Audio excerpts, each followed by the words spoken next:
So here's the results of our stoichiometry problem of the day. We were comparing two reactions with flasks that were going to contain hydrochloric acid solutions with solid magnesium dropped in, which we presume would give off a production of hydrogen gas that would fill up the balloon, after which we would measure the volume of the balloon and see what our predictions would be like.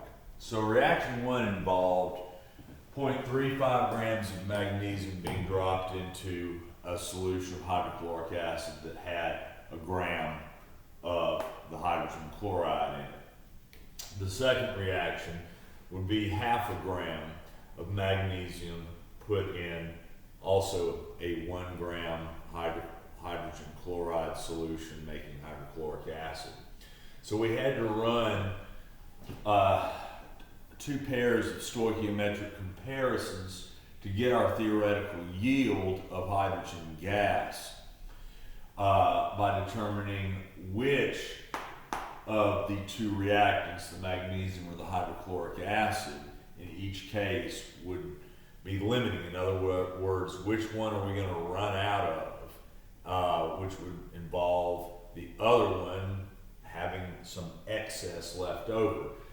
In this case, reaction one, we're going to run out of magnesium, and so it seems visually we would see it just getting consumed up as it turns into magnesium chloride while the hydrogen gas is released. Magnesium chloride, like most chlorides, is highly water soluble, and so it would appear once everything had cooled down to just be another clear solution.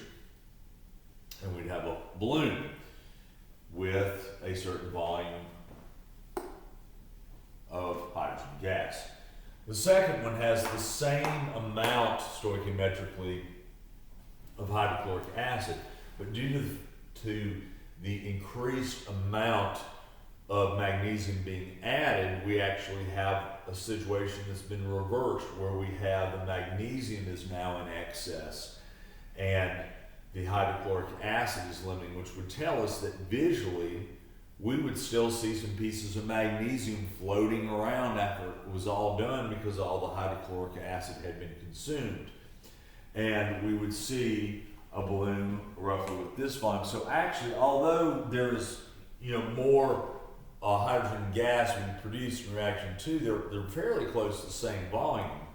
The main visual difference that we would see, besides the balloon in reaction two being a little bit bigger, is we would still see some magnesium unreacted floating around in the flask.